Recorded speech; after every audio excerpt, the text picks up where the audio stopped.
Halo teman-teman, hindarilah judi dan semua bentuk judi termasuk judi online. Sebab judi hanya akan membawa sengsara dan derita. Jika kalian melihat komentar spam bot seperti ini, mohon bantuannya untuk melaporkan komentar ini dengan cara seperti ini. PSSI memanggil Nadeo Argawinata dari Borneo FC dan Reza Arya dari PSM Makassar untuk menyusul timnas ke Arab Saudi. Hal ini dilakukan untuk mengantisipasi hilangnya Emil Audero dan Martin Paes yang kabarnya nggak bisa main nih di round 4 ini.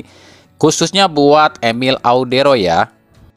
Ya kami pribadi nggak tahu lah ini para pemain timnas yang katanya cedera beneran cedera atau enggak ya, kami pun nggak tahu. Itu kan yang tahu pihak klub dan juga pihak PSSI sendiri, karena ya kita pun sebagai penonton dan masyarakat biasa cuma bisa menebak-nebak aja. Karena dari beberapa berita yang beredar pun, contoh kemarin siapa ya, Sandy Walsh yang katanya cedera di Buriram kemarin yang sampai ditarik di menit 20, toh akhirnya juga tetap dibawakan ke Saudi kan. Lalu oleh Romeni pun yang kabarnya masih cedera pun tetap dibawa tuh ke Saudi. Jadi buat kami kalau masalah cedera atau katanya cedera atau enggak ya kami pun nggak tahu, karena ya masih bisa diperdebatkan juga. Udah banyak contohnya. Contoh siapa ya yang paling menonjol adalah Ivar Jenner deh. Ivar Jenner sendiri di U23 kemarin asuhannya Gerard van den Beek kan nggak dipanggil nih. Alasannya karena cedera kan.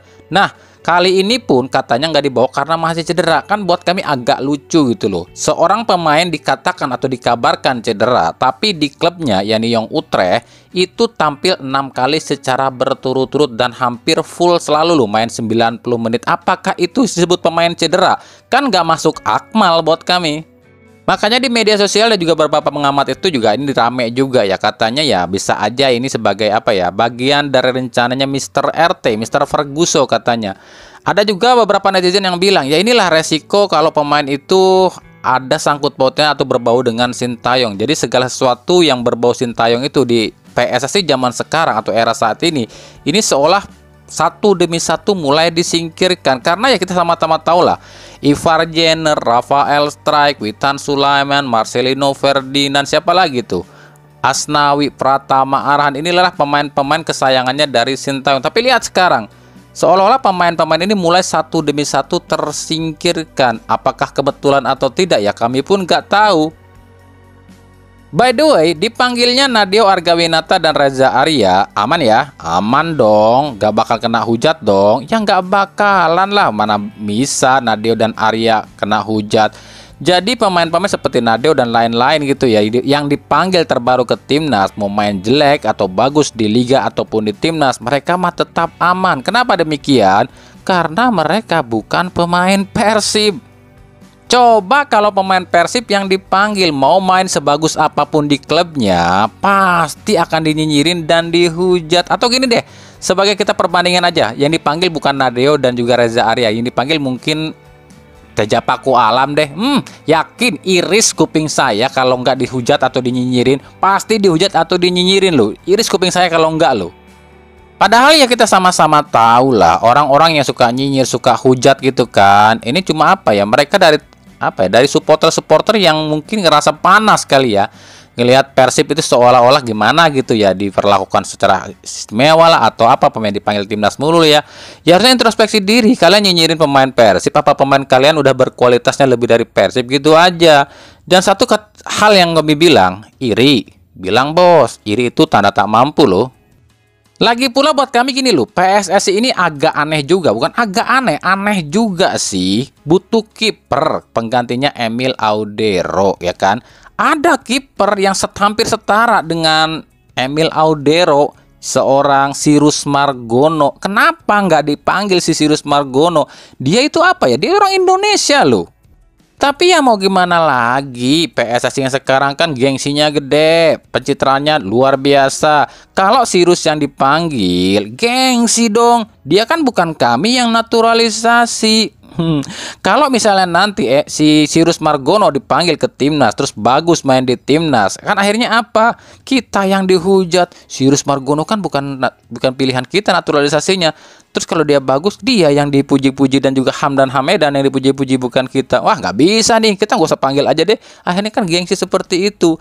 Karena awalnya Esko-nya sendiri yang bilang, Sirus bukan kita kok yang naturalisasi. Nah, lah apa salahnya? Walaupun bukan kalian yang naturalisasi, dia tetap orang Indonesia dan punya hak dan kewajiban membela timnas Indonesia. Tapi lantaran gengsinya gede federasi kita, ya udah akhirnya ya talenta yang sebagus ini pun terbuang sia-sia. Ayolah, hilangkan yang namanya gengsi dan juga pencitraan kalau memang Indonesia mau maju.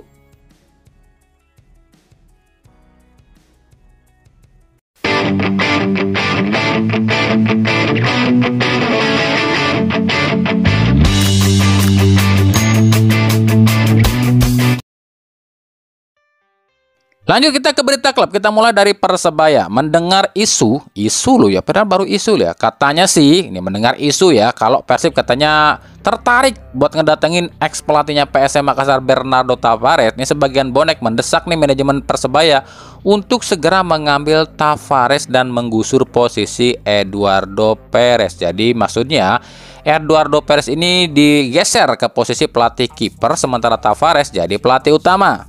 Tavares ini dinilai akan mampu nih hadirkan trofi bagi Persebaya jika direkrut.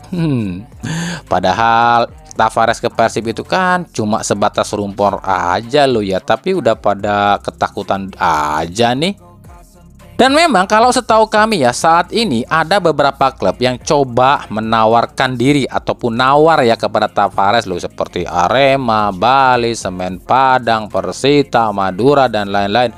Katanya pun tertarik nih untuk mendatangkan Bernardo Tavares. Tapi kan kabar yang kami tahu, Tavares ini tuh katanya sih mau pulang dulu ke Portugal ya, mungkin akan istirahat dulu atau melatih salah satu klub di sana dulu, baru deh nanti mikirkan lagi mau balik lagi atau enggak ke Indonesia. Tapi ya kita lihat nanti, namanya juga duit, siapa tahu kalau ada tawaran lebih gede ya bisa aja Tavares langsung balik lagi berlatih ke salah satu klub Liga 1.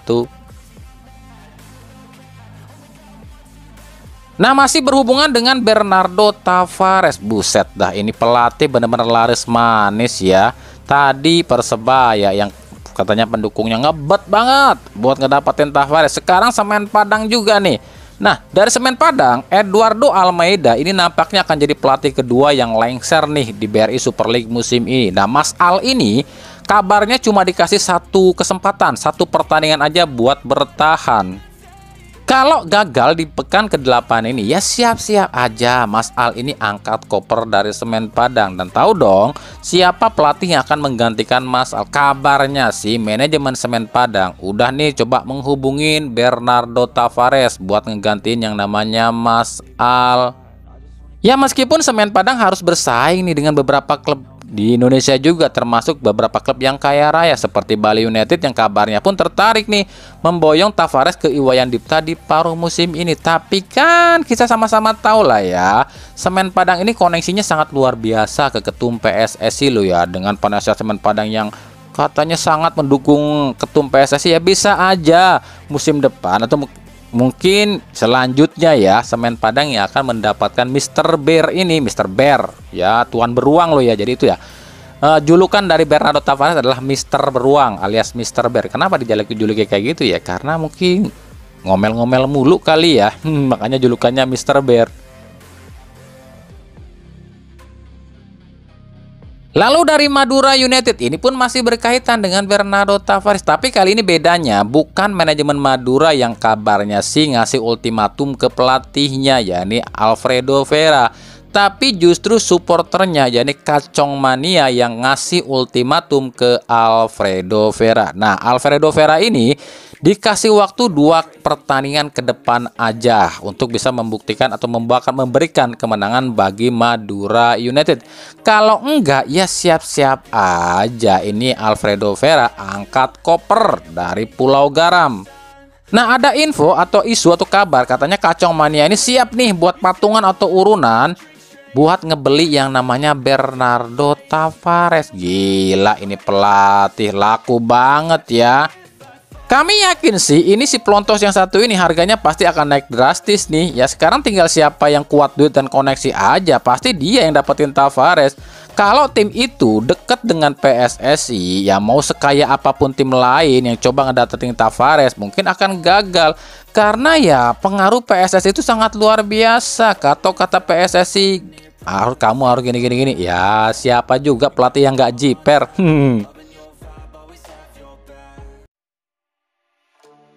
Dari Persib Bandung, inilah beberapa komentar netizen yang kami pun nggak tahu nih. Ini yang komentar ini beneran supporter Persib atau bukan. Meskipun mereka nih komentarnya pakai bahasa Sunda. Tapi seperti yang kami bilang, yang namanya orang Sunda itu belum tentu pendukung Persib. Yang namanya orang bisa bahasa Sunda belum tentu orang Sunda, betul dong. Dan di Jawa Barat itu nggak semuanya pendukung Persib. Dan itu sebuah realita dan kenyataan.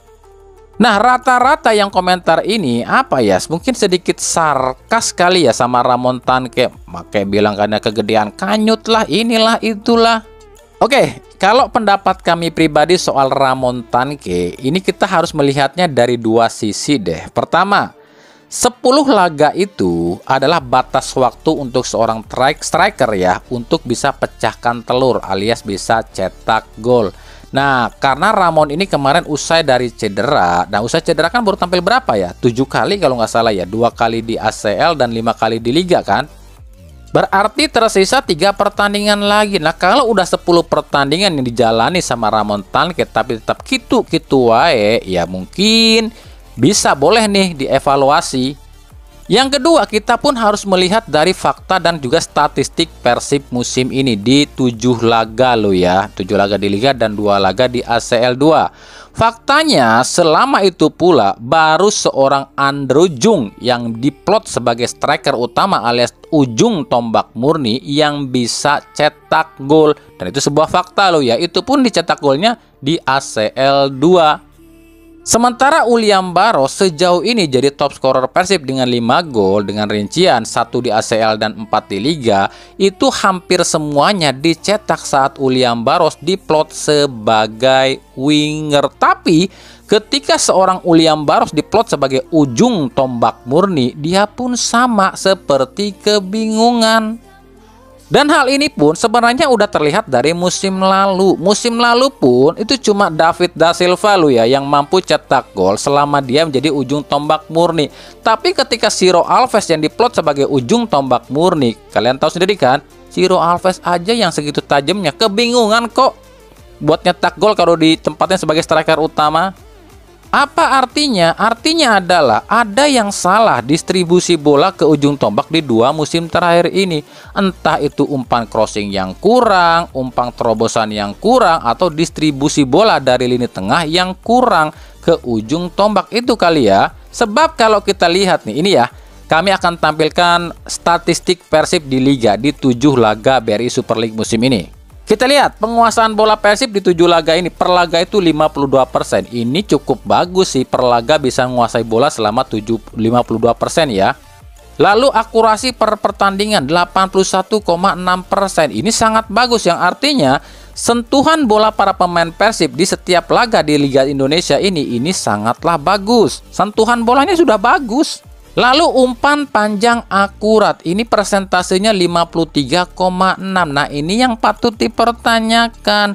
Umpan panjang akurat 53%-an ini kemana ditujukannya? Apakah ke ujung tombak atau ke sektor lain?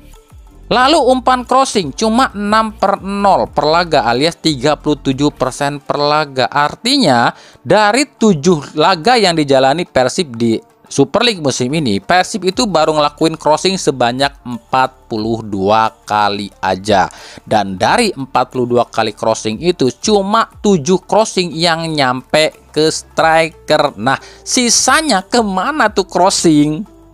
Nah, 2 hal inilah yang harus kita perhatikan dari seorang striker, khususnya Ramon Tanque lo ya. Nanti kalau statistik Persib di 10 laga ini sudah mencapai semuanya di atas 70%, tapi Ramon Tanque masih kitu-kitu keneh wae, ya wajib dievaluasi lu ya.